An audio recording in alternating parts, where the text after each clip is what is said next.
Good afternoon, everybody. Thank you for joining us today. This is day one of the Derek Chauvin trial jury deselection. I am joined with my esteemed guest. He's a former police officer turned former judge turned top notch. I was going to call you something else, but I don't want to go there. But top notch attorney, a great friend of mine, Charles Big Angry Adams. Charles, how are you today? Fine. How are you, sir? I'm good. I'm good, man. I'm good. So obviously this thing got off to a rocky start, but before we get into everything today, I want to kind of set this up for people. What are the charges that Derek Chauvin is being charged with, and are they justifiable in this case? Because I'm wondering if maybe they could have given him something stiffer, or do they not think they have the evidence to prosecute him for something Well, stiffer, I think more they stringent? gave him the stiffest charge available under Minnesota law, which is different, very different from Texas law. And state penal law is different in every state. Second-degree murder is a non-premeditated intentional murder, which he has been charged with. He's also been charged with manslaughter. He was initially also, there was a third-degree murder charge that the judge ruled was inapplicable, and that is engaging in such outrageous, egregious in Minnesota conduct that someone dies, but there wasn't, it was more negligent than intentional. In Texas, that would actually be manslaughter. In Minnesota, it's third-degree murder, and the judge ruled that it was inapplicable and struck it. However, there was a recent appellate ruling in the Muhammad Noor case, which of course is another Minneapolis officer who shot a woman who had called about an assault and approached a police car in her pajamas, and he got startled and killed her. He was convicted of the third-degree murder. It was appealed. It was recently upheld. The Minnesota Supreme Court actually just expedited a review of that, just approved it last week.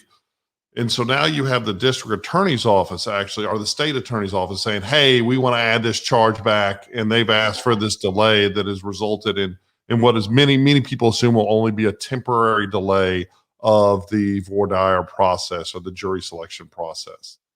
Now, do you believe that this precedent works in Derek Chauvin's favor or against him in Oh, terms of well, the other Minnesota police against officer him. shooting? Against him in some way. What the Keith Ellison, what Ellison's office wants, right? The state attorney that is prosecuting this, is they want to give the jury as many options to convict as they can.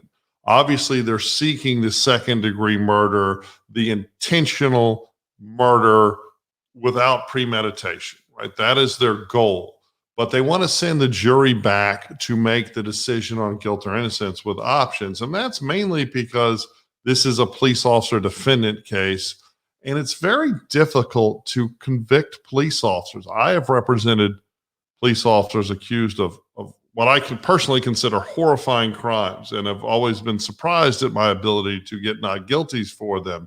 And I don't think I've hung a jury before. I don't think I've ever lost a trial with a police defendant, which I can't obviously say with other types of defendants, because the people that typically show up for jury duty are usually pro-statist people. They're usually rule followers, and although the burden is so high beyond a reasonable doubt, most people show up wanting to give the state their conviction. And that line is blurred with a police defendant. So you have someone that supports the state, and when the prosecutors are usually trying to strike people that are anti-government, anti-state, anti-police, a blurred line here. You want someone that both supports the concept of rule enforcement, but you can't have someone that supports the police blindly, the thin blue line crowd, because the question is whether or not they will give a fair trial. It also sits on the other side where there are people outside demanding justice in force, hundreds, right? Telling people to do the right thing. And of course, in America, the bedrock, the firmament of our criminal justice system is a fair trial, an unbiased jury. As a layperson, do you think there's any chance that he gets an unbiased jury one way or the other? I think it's highly doubtful. This is probably the most high-profile legal case I've seen on planet Earth since OJ. You know, Exactly. I can't imagine a human being who doesn't have some frame of reference and some form of opinion about this incident, one way or the other. And I don't know how you get a jury that the prosecution and the defense can agree upon. I don't know Well, exactly what they're going to pull. Like what are they looking for? Like, let's take a look at the prosecution. Let's start with the prosecution, right? What kind of jury is the prosecution looking for? well, that's where the line is very blurred because typically a prosecutor is looking for someone that supports the government, supports law enforcement. But when you have a law enforcement defendant, it becomes problematic. So here, you obviously want someone that is behind the Black Lives Matter movement. You want someone that is horrified by the optics of this, someone that's not a police apologist. And again, it's the defense side's duty. And I imagine both teams have people culling through the panelists' social media, looking for any evidence. Because also, when people get during the questioning process, people aren't honest. You know, people have their own agenda. And unlike many cases, there are people that are going to want to be on this jury and they're willing to misrepresent their positions. So you really have to dig deep and uncover it. And something that Minnesota does different from Texas. Here, if we start a felony trial, we're talking to a giant room of people, asking them a bunch of questions and trying to elicit answers to get a strike for cause, which is unlimited. If you have a bias, you could just be removed. You Right. also have peremptory strikes. But what's different from looking at what Minnesota does and listening to some Minnesota lawyers talk about this is they're going to put the 12 jurors in the room, potential jurors. And then when someone's eliminated, they bring someone else in. So it's a very redundant process, but a very far more personal process that's going to allow for eye contact and deeper conversations. That's why this is going to last weeks and weeks and weeks. And I think, again, it's going to be very hard for each side to find the jurors that they want. In this case, will most certainly be won or lost by either side during the jury selection process.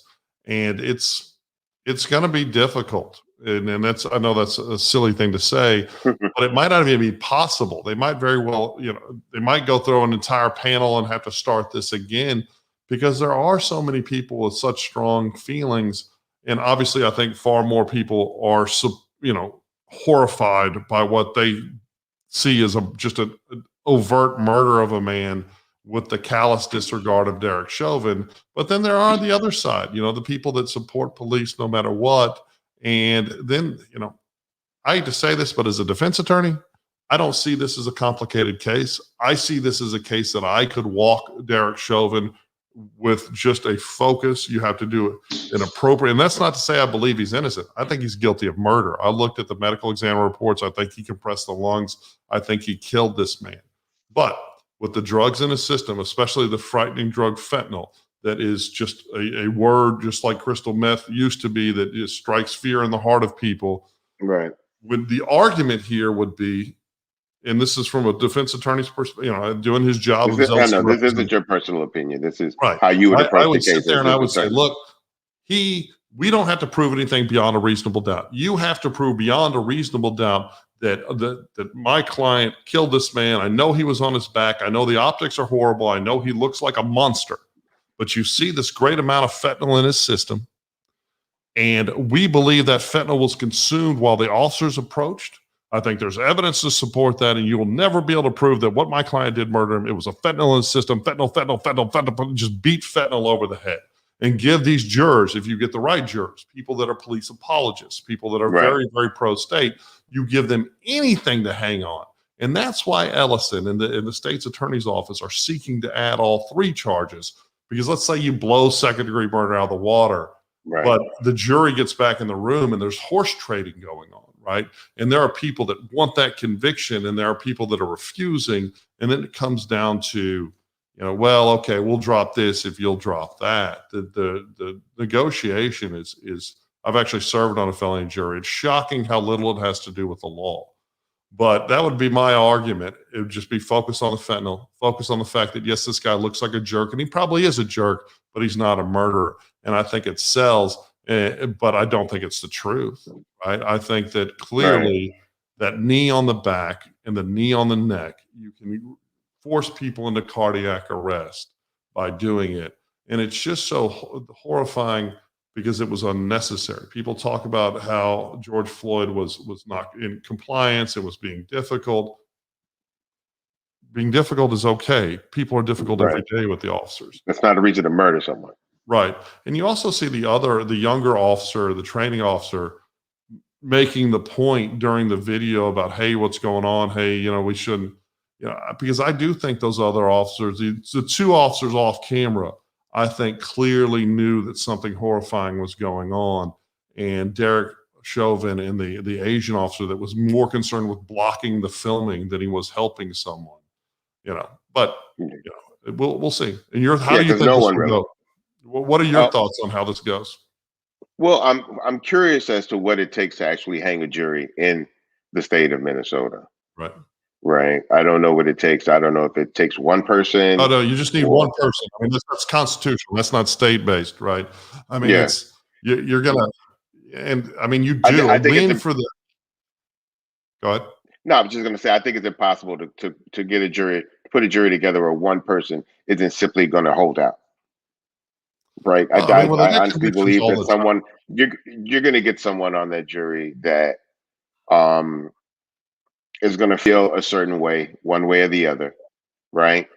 It's going to be like one of these 12 Angry Men situations where it's going to be extremely hard to print to com- to convince someone to look at the other side, right? This is a very divided society that we live in. The very idea of what this case represent, it's part of the division in this country. It's part of the political division, the moral division in this country, and I think whether you have someone that sympathizes with Black Lives Matter or you have someone that sympathizes with Blue Lives Matter, I think one way or the another. I think if the Black Lives Matter see these people trying to um, let this guy off, that they're going to hold tight, they're going to hold vigil, they're going to stand strong, and they're going to toss, have it tossed out, right? They're going to be the ones that offset the jury. And I think that if people look to convict Derek Chauvin, that there's going to also be that one juror who is like, nope, I think he was justified. I think it was right. There's nothing you can tell me. And I think either way, you end up with a hung jury in this trial. I'm not really sure how they could prosecute this thing at all, like fairly. I Well, mean, a hung do they jury's a move win for Derek Chauvin, right? A criminal right? defendant, it's a win. They're going to retry you, but it's still a win.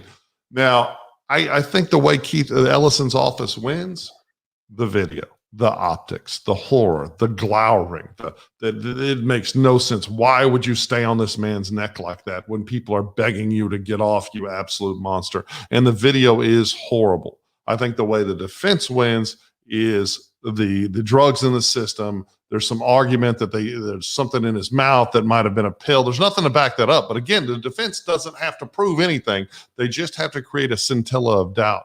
But the optics, the video is so horrible, But of course, Rodney King, horrible video, not guilty How much of initially. how much of that video are they allowed to show in court? Oh, Will they'll they show be the able whole to thing. show They'll show the the whole entire? thing over and over again until And, they'll provide it to the jury. It's are jurors required to watch this video? oh yeah, Like, they is have this to some? consume the It's evidence, not right? something that at some point they can just turn away from, or it's No, like it's I mean too much. No, they they could have to. physically turn away, but you have to be open to receiving the evidence. And see, that's why jury selection is so important, because you talk about, well, if one juror with agenda one, but that's the lawyer's jobs. The lawyer's jobs are to eliminate the people that will be biased against them. And then, of course, you have your peremptory strikes, where you can strike anyone for any reason other than a discriminatory reason, right? Now, how many of those are afforded to either side in Yeah. terms of selecting this jury? Texas, it's 10, right? In Minnesota, it's different. I think it's 5 for the defense and 3 for the prosecution. So you actually have more for the defense peremptory. That's for anything. Wow, After that's you've, interesting. well, every state is different, right? And I think if there is a conviction, it'll be on. That's why it's so important for Ellison to get the third-degree murder back in, because that's how they convicted Mohammed Noor. And I don't see it applicable in his case either. He pulled out his gun and shot the woman, right? That's an Right. intentional act. But it's what the prosecutor wants is to give the jurors somewhere else to go other than second-degree murder. In my humble opinion, and I'm not involved, so we believe in innocent until proven guilty, but that doesn't apply to us, right? We're regular people talking about it. For me, you are trained, and I went to the police academy in the 90s. And even then, you were trained about the dangers of putting someone on their chest for an extended period of time.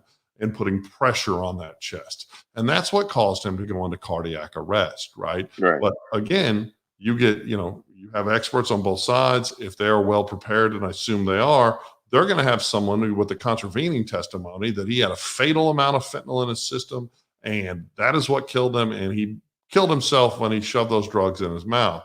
I don't think that's the truth, but I think that is, if there is a winning argument to be had, I think that's the winning argument. It'll be an interesting process, and it's going to be horrifying for both sides going through this. When you look at it, it's got to be frightening to be a citizen in Minnesota and Minneapolis, and you know that this man was killed, but you're also concerned about what the repercussions will be if there's a verdict of not guilty. And it's a bad time in America, and this is time for us to make a paradigmatic change in policing so we don't see this kind of stuff happen anymore. What do you think the outcome of this trial will be? Do you see them putting together a jury of 12 that could either agree on convicting him or absolving him, either way? We see that in America every day. I think it's going to be hard to get there, and I think you might bust some panels, but I do eventually think they will obviously get a jury together, and then I think they're strong legally, right? It has nothing to do with what I believe, but legally, when the state carries this burden beyond a reasonable doubt, and you have a police defendant that people that show up for jury duty are more sympathetic to, right? And you're going to have expert witnesses on both sides arguing testimony. It's all going to come down to the actual cause of death. That's it. And if the state can prove beyond a reasonable doubt that the man on his back caused the cardiac arrest, or if the defense can convince people just a little sliver of a belief, well, that maybe he died from something else, and that's how they win. I don't know. I think it's going to be difficult to get this conviction despite the video. And, and that's the huge thing. Like with Muhammad Noor, he pulled a trigger, bullet hit a woman, she died. Yeah, it's a lot more clear cut, right? Right. But in Rodney King, let's go way back to Rodney King, obviously another huge trial. I mean, they were standing over King, beating him while he was laying prone on the ground, and they still and obviously that was a different time and a different era, but they still could not get a conviction. Of course, the federal civil rights, they actually did. Right. But, it's going to, again, and I hate to just beat it like a dead horse, it comes down to the voir dire. And if they have people that are open to the fact that a policeman can do something horrifying and commit murder, versus if they have jurors on there, and just one juror that holds the opinion that, well, he was fighting with him, what's he supposed to do? I think it'll be a difficult conviction, although I do think it's a conviction that they should get, and they very well may get. Well, I think we spent a lot of time putting the cart before the horse. Let's talk about today, day one. These motions were put in for these considerations of this third degree murder charge today, and so the jurors were dismissed for the day.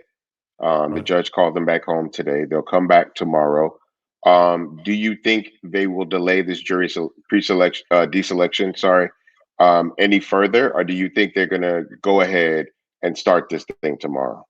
Well, they've put a lot of effort into this, right? More effort than they put in protecting the Capitol in Washington, D.C. a few weeks ago. I mean, they've got barricades, people out in force, they're doing all this, and they've sequestered this anonymous jury panel, right? I do think the judge wants to press ahead, but there are significant due process concerns. I, as a defense attorney, would argue, hey, this was struck. Y'all just dropped this on me again, this new charge. I need time to prepare. I think the trial court judge already evidence that he's not open to that argument. Y'all have had plenty of time. I do think the Supreme Court's decision to immediately review the Noor mid-level appellate decision might slow things down. And I also about how long you think? Typically days or weeks, takes months. I mean, I worked in an appellate court doing a criminal docket for, I was the briefing attorney that helped the judges write the opinions. These things drag on for months. This is expedited, so I think we'll see an anomaly. I think we'll see a decision very, very quick. I think you've got attorneys working at the state Supreme Court around the clock on this. You're also having appeal by the defense attorneys. They're looking for some sort of writ they were talking about a telephonic writ this morning to try to stay this, but it's actually has been the state that's asked for the delay. It's not, I mean, maybe the defense attorneys are ready to get on with it, but again, the state's attorney just wants to give the jury as many options to convict as it can. And I get that. That's a vehicle for winning. But it does also evidence Ellison's concern that he's not going to be able to get the second degree conviction, which again, I think it all comes down to cause of death. And the medical examiner's reports are very clear that the compression on the chest caused the death. But you've got to assume the defense attorneys, because I know what I would do. You're going to put on an expert witness. You're going to put on argument that it wasn't the compression, that this was a drug overdose, this was that and that he became very upset. And it led to that the drug use and him getting upset led to this cardiac event. And I don't believe that, but I think it's a good argument. It's going to be a long, interesting trial that's going to capture the nation's attention. And we'll see. It'll be an arduous. Do you think the defense is using this as a way to delay this trial? Like, does putting this trial off for a while, that doesn't help? This was the state that asked for this. The state was like, let us make sure, right? Let us give it some time and make sure that, we got a good enough grasp of this so that we can do both at the same time, kind of a thing? Or like, what's the state's justification for wanting to wait another day? State wants to give them all the options they can. The state's goal, singular goal, is convict this guy so we can come out there and say to the crowd of very unhappy people, we've got a conviction on this ugly murder that was videotaped and that has horrified the world. That's Ellison's only goal. And that's why he's fought tooth and nail on this third degree charge, because he wants to give all the options he can to the jury. The defense, I think they've got a good due process argument if it's added. But I do think this trial gets started. I think it's going to take a real long time. I think we see at least 2 weeks, if not more, for the jury selection process, which is crazy, right? This stuff is usually done in the matter of a few hours, let alone days, right? And, right. I think we're going to see weeks of that, and then we're going to see weeks of trial, and it's going to capture everyone's attention. But I do think it gets started. I think it gets started later this week. It'll probably be Thursday or Friday, in my estimation, but I think it does happen. Now, here's my last question to you, Charles, and this is just me for personal interest. What are the odds of one of the other three officers testifying against Derek Chauvin in this trial? If the state's attorney didn't offer them, here's the thing: you can't make a deal with someone because, of course, that deal would come out on cross-examination by the defense counsel. Well, why are you testifying? What have they offered you? What have they promised you? What you do is you kind of promise without promising, right? And then as their attorneys have to make the decision, do we trust the state's attorney will do what they're suggesting they'll do without, for me, if the client doesn't have a contract in writing that they're getting this result, then why should we help? But here, I think you do. I think you hear you had one guy that was on the job for just a few weeks and he's left prison, and he actually made the comment about, hey, we should get this guy off his chest. I think the two officers that are out of the camera view, that were around the corner, that were on his lower extremities, his legs, I think you see them both testify that they were horrified by Chauvin's conduct and that they felt powerless to do anything. And you do have that. One was still on field training, which is your first, my field training was 6 weeks. It was 2 weeks on each shift. But now they're doing 3 months or even longer. And that's where you ride with a field training officer who tells you what to do, right? You're basically you're like a waiter in training following around. And that's what one of those officers was. He was just this guy that just started working, was training. And he's like a frat pledge or something, right?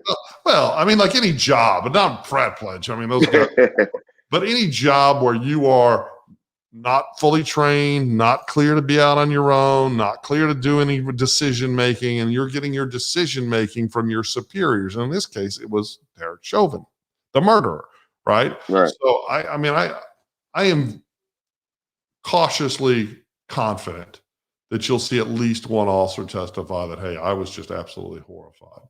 And typically, in the olden days, you would see this thin blue line of tribalism over justice, tribalism over what's right, and you would have no testimony. I do think we'll see some,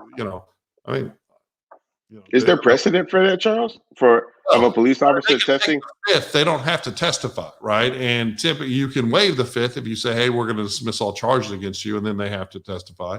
There is clearly precedent of people of co-defendants testifying against defendants. I mean, if it weren't for But police officers. yeah, no, you see it in police officers too. You had that immediately in the Atlanta shooting. The other officer immediately gave a statement, that conflicted with and contravened his colleague's statement. The Wendy's parking lot shooting. Right. So yeah, I mean, I think so. We'll see. I haven't seen the witness list, obviously, but I do think that there's a high likelihood that you'll have the testimony of another officer. But again, I think it all comes down to two things for the state: the video and your medical examiner giving compelling testimony that it was that compression that killed him. That's how the state wins if they get the right jurors in the box.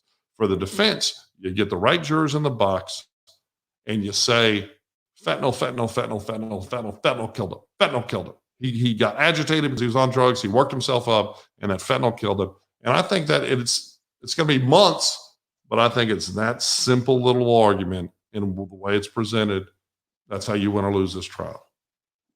Well, we need the prosecution to win. We need to set an example for people that commit these kind of crimes and seats of authority against the people they're supposed to patrol and protect. I can't wait to continue to watch this jury deselection and dissect this case with you over the next couple of weeks, Charles. Thank you so much for joining me on this today. And thank you to everyone that's tuning in. Thank you to Fox 26 as well for allowing us to do this. And I guess we'll see you guys again soon.